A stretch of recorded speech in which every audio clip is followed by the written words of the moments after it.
Good morning. KP college की online class में आप सभी का स्वागत है। मैं सीमा शर्मा आज आपके सामने BA second year home science की क्लास लेके आई हूँ, जिसमें हम फर्स्ट पेपर के अंदर 4th चैप्टर पढ़ रहे हैं। इसलिए इससे पिछली क्लास में हमने वस्त्रों उपयोगी जो रेशे हैं उनके परीक्षण के बारे में पढ़ा था। आज हम उसी टॉपिक को आगे ले जाते हुए पढ़ने जा रहे हैं, जिसमें हमने वस्त्रोपयोगी रेशों के परीक्षण के बारे में पढ़ रहे थे। वहाँ पे हमारा जो टॉपिक चल रहा था वो था बाहरी आकृति परीक्षण। उसी बाहरी आकृति परीक्षण के अंदर आज जो हम पढ़ने जा रहे हैं वो है हमारा दाहन परीक्षण।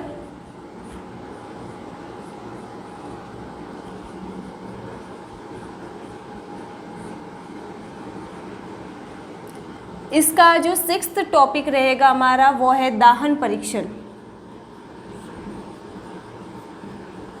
दाहन शब्द का अगर मतलब देखें, दाहन यानी कि जलाकर, या फिर हम इसको कह सकते हैं अग्नि के संपर्क में लाकर।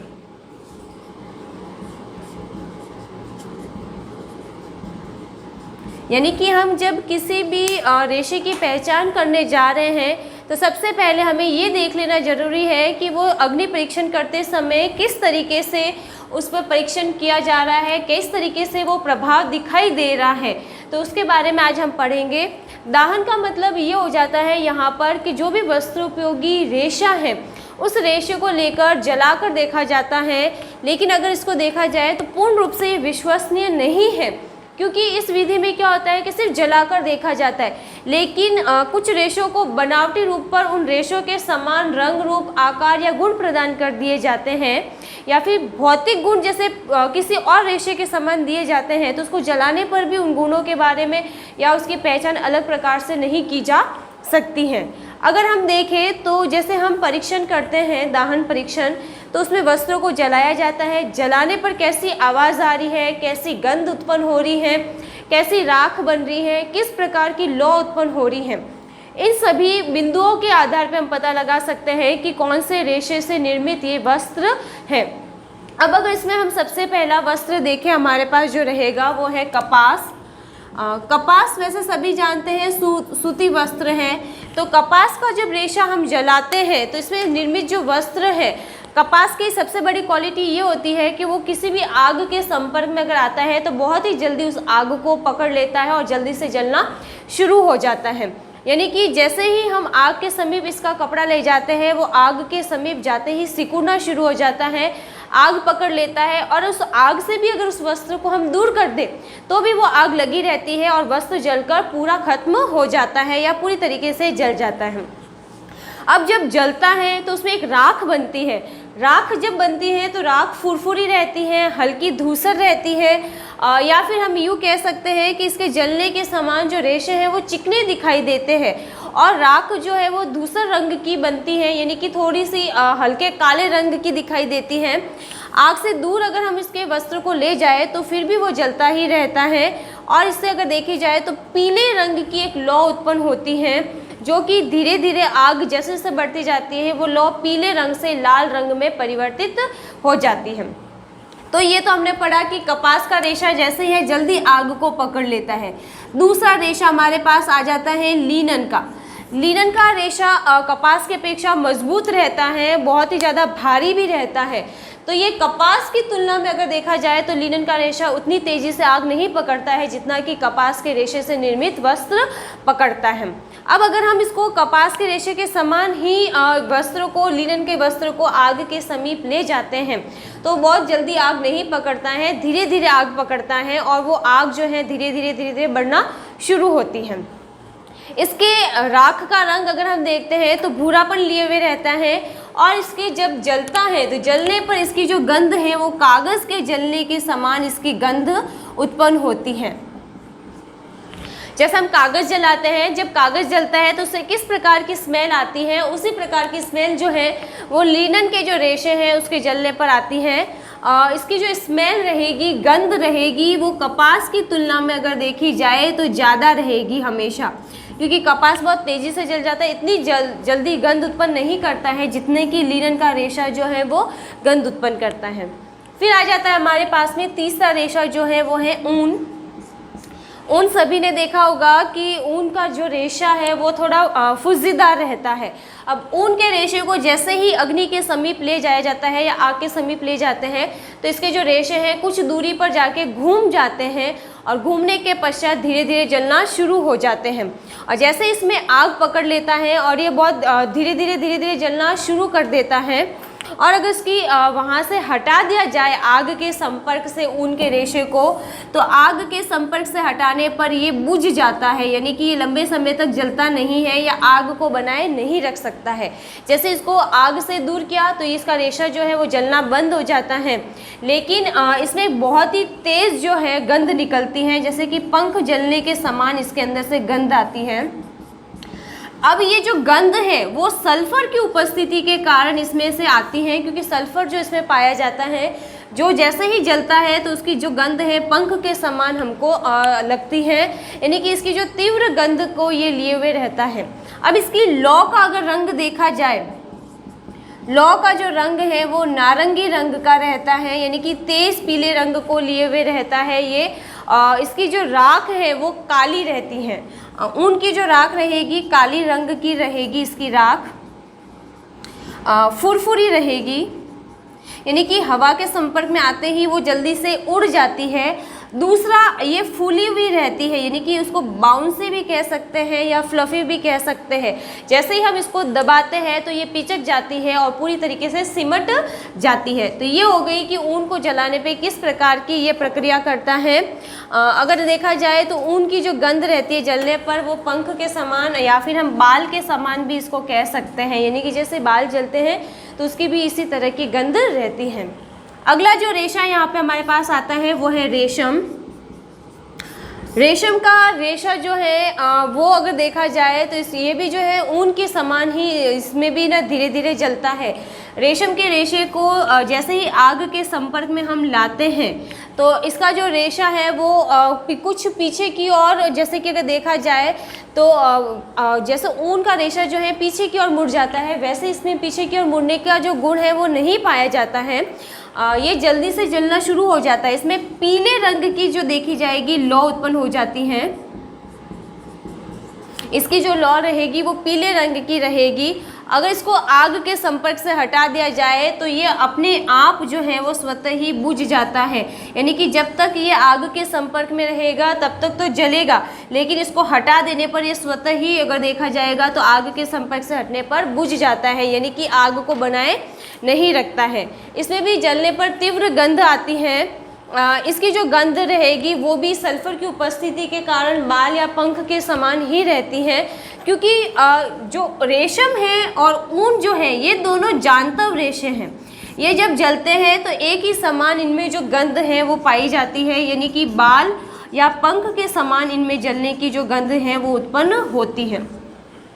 दूसरा, जो ये इसको अगर देखी जाए तो इसकी जो राख है वो काले रंग की रहती है, गोलाकार रहती है और फ्लफी रहती है, यानी कि उसको भी दबा दिया जाए तो वो पिचक जाती है। उसके बाद आता है रेयॉन का जो रेशा है हमारे पास में, पांचवा रेशा रेयॉन। रेयॉन का रेशा सभी जानते हैं कि इसको कृत्रिम रेशम भी कहा जाता है, मानव द्वारा बनाया गया रेशा है। ये किसी भी लकड़ी की लुगदी वगैरह से, काष्ठ से बनाया गया रेशा है। इस कारण ये जल्दी शीघ्रता से आग पकड़ता है और बहुत ही तेज़ी से जलना शुरू कर देता है। इसकी जो आग रहती है वो चमक लिए हुए, पीलापन लिए हुए रहती है और बहुत ज़्यादा तेज़ी से जल जाती है। इसकी राख जो है वो हल्की काले रंग की इसकी राख रहती है। राख का रंग जो है हल्का काला रहता है और ये बहुत ही जल्दी से जल जाता है। और इसमें अगर देखा जाए तो नारंगी पीलापन लिए हुए इसकी लौ निकलती है। तो ये जो भी हमने पढ़ा वो था दाहन परीक्षण, जिसमें कपास, लिनन, ऊन, रेशम और रेयॉन के बारे में पढ़ा। आगे का जो रहेगा हमारा परीक्षण वो आ जाएगा शाही परीक्षण।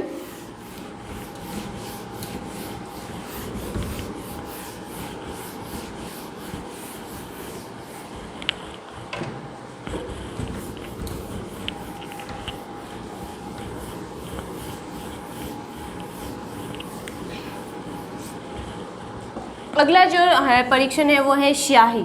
स्याही सभी जानते हैं कि इंक जो रहती है उसके आधार पर जो किया जाने वाला परीक्षण है।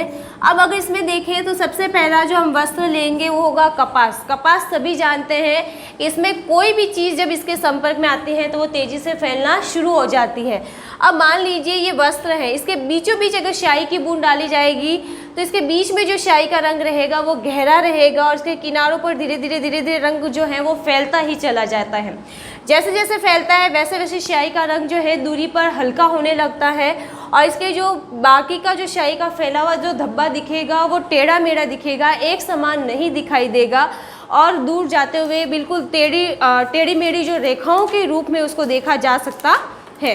उसके बाद जो हमारा अगला परीक्षण रहता है वो उसमें आ जाता है लिनन के साथ में।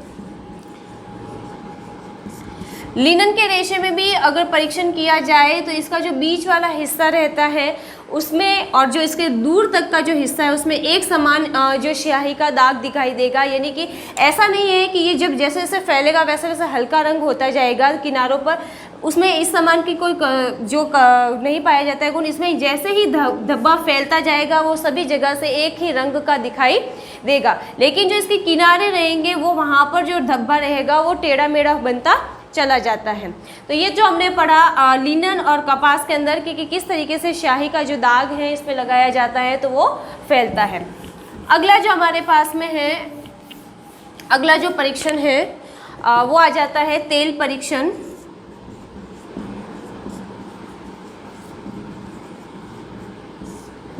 तेल परीक्षण सभी जानते हैं कि तेल जो है अगर उसको किसी वस्त्र पर लगाया जाएगा तो किस प्रकार का दाग उत्पन्न करता है, किस तरीके की प्रकृति दिखती है वहाँ पे। तो इसमें सबसे पहला जो रेशा लेंगे, जैसे वस्त्र लेंगे, वो आ जाएगा हमारे पास कपास। कपास के अगर वस्त्र पर तेल का दाग डालते हैं तो बीच में एक गहरा धब्बा बनता है, लेकिन जो ये धब्बा बना है वो अपारदर्शी प्रकृति का रहता है, यानी कि इसके आर पार हम आसानी से नहीं देख सकते हैं, चिकना रहेगा। लंबे समय तक ये जो धब्बा है वो कपास के अंदर देखने को मिलेगा हमें। इसका धब्बा जो है गहरा रहता है, यानी कि ये अपारदर्शी, यहाँ जो धब्बा बना उसको आर पार हम वस्त्र की दूसरी तरफ कोई भी चीज़ वापस नहीं देख सकते हैं। उसके बाद जो दूसरा रेशा हमारे पास रहता है वो है लिनन। लिनन के रेशे पर अगर हम बीच में तेल का धब्बा डालते हैं तो यहाँ पर जब वो धब्बा बनता है तो वो पारदर्शी प्रकृति का होता है, यानी कि कपड़े पर वो पारदर्शी हो जाता है और हम कपड़े के आर पार अगर कोई चीज़ रखी हुई है तो उसको भी आसानी से देख सकते हैं। इसका जो धब्बा रहता है वो स्वच्छ होता है, एकदम चमकीलापन लिए हुए रहता है, यानी कि एकदम बिल्कुल पारदर्शी होने पर कांच के समान ये दिखाई देना शुरू हो जाता है। उसके बाद हमारा जो अगला परीक्षण है वो है नमी परीक्षण। नमी का मतलब सभी जानते हैं कि पानी के संपर्क में आने पर, यानी कि अगर यहाँ पे हम कपास का रेशा लेते हैं तो सभी जानते हैं कि कपास पानी को बहुत ही अच्छे से सोख लेता है और तुरंत जो है वो उसमें उसको अपने में खींचकर उसको सहजता से बनाए रखता है। दूसरा यहाँ पे आ जाता है लिनन। लिनन का जो रेशा है वो भी अगर देखा जाए तो अति शीघ्रता से नमी को अवशोषित कर लेता है। इसमें जो कपास के समान इसकी अगर अवशोषक क्षमता देखी जाए तो इसकी जो क्षमता है कपास की तुलना में हमेशा इसमें अवशोषण क्षमता जो है वो ज़्यादा रहती है।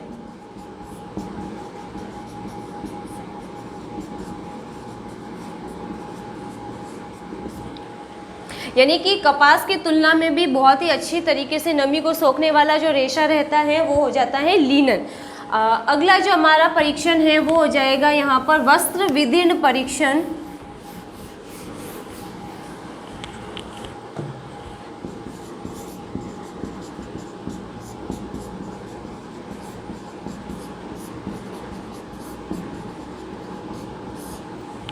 वस्त्र विदीर्ण परीक्षण अगर देखे जाए तो इसमें रेशे को तोड़कर पता लगाया जाता है कि रेशा कैसा है, किस प्रकार से टूटेगा। तो अब इसमें सबसे पहले जो लेते हैं सूती का है या फिर कपास का है। कपास के रेशे को तोड़ने के लिए, इसको वस्त्र को तोड़ने के लिए थोड़ा सा जोर लगाना पड़ता है। जब वो तोड़ते हैं उसमें तो चरचर की आवाज़ आने लगती है और उसके रेशे जो है बिखर कर फटने शुरू हो जाते हैं। दूसरा जो रेशा हमारे पास आ जाता है वो लिनन। लिनन जो है कपास की तुलना में सबसे ज़्यादा मजबूत रेशा है, यानी कि प्राकृतिक रेशों में सबसे मजबूत रेशा जो रहता है वो है लिनन। अब लिनन के रेशे को जब तोड़ा जाता है, खींचा जाता है तो कपड़ा बहुत ही ज़्यादा जोर लगाना पड़ता है, यानी कि कपास की तुलना में भी लिनन के वस्त्र पर ज़्यादा जोर लगाया जाता है। जैसे इसको खींचा जाएगा तो इसमें एकदम कर्कश तेज ध्वनि के साथ में कपड़ा ये फट जाता है, और इसको फटते समय तीखी जो आवाज़ अगर कही जाएगी वो निकलती है, और कपड़े के सिरे जो रहते हैं यानी कि रेशे हैं वो नुकीले रूप में बाहर निकल कर आ जाते हैं। अगला जो रेशा रहेगा हमारे पास में रेशम। रेशम में एक क्वालिटी रहती है कि उसको जैसे ही खींचते हैं तो वो फैलता है, यानी कि जैसे ही रेशम का कपड़ा हम पकड़ के खींचेंगे तो कुछ समय तो वो फैलेगा, फैलने के पश्चात वो बहुत ही जल्दी फट जाता है, और फटकर उसमें हल्की सी जो आवाज़ रहती है वो आवाज़ जो रहती है एकदम चुभने वाली आवाज़ के समान वहाँ से आती है। मतलब ये तेज़ी से फटने वाला रेशा है, जो कुछ समय पर अगर खींचने पर एक बार तो कपड़ा बढ़ता है, बढ़ने के बाद भी उस पर जोर लगाया जाए तो जल्दी फट जाता है। फिर आ जाता है हमारे पास में रेशा जो है रेयॉन। रेयॉन का रेशा सभी को पता है कि मानव निर्मित रेशा है, यानी कि बहुत ही मजबूती लिए हुए भी रहता है, लेकिन इसको भी अगर खींचा जाए तो ये रेशम के समान पहले तो फैलता है, फैलने के पश्चात ये आसानी से फट जाता है। लेकिन इसको अगर देखा जाए तो इसमें जो जब फैलता है, इसको हम जब खींचते हैं तो एकदम तीखी चीखती हुई आवाज़ के साथ में इसका जो वस्त्र है वो फटता है, और उसके फटे हुए किनारों से जो रेशे हैं वो उभर कर बाहर आ जाते हैं। फिर जो पांचवा रेशा हमारे पास में रहता है वो है नायलॉन। नायलॉन का रेशा भी सभी जानते हैं कि मानव निर्मित रेशा है, ताप सुनम्य रेशा भी इसको कहा जा सकता है। इसमें फाड़ने पर इसके जो लक्षण हैं वो उस समान दिखाई देंगे जिस समान इसमें भौतिक गुण प्रदान किए जाते हैं, क्योंकि नायलॉन के रेशे में मानव द्वारा बनाए जाने के कारण इसको विभिन्न जो वस्त्र या रेशों के जो समान गुण हैं वो इसमें प्रदान किए जाते हैं। इसमें जैसे गुण नायलॉन के अंदर दिए जाएंगे वैसे ही गुण के आधार पर इसमें जो देखा जाएगा फाड़ने पर वो रेशम के समान, सूती, कपास, लिनन जैसे इसके गुण होंगे उसी के समान इसमें देखने को मिलेगा। उसके बाद जो लास्ट हमारे पास रहता है वो आ जाता है निस्पीडन।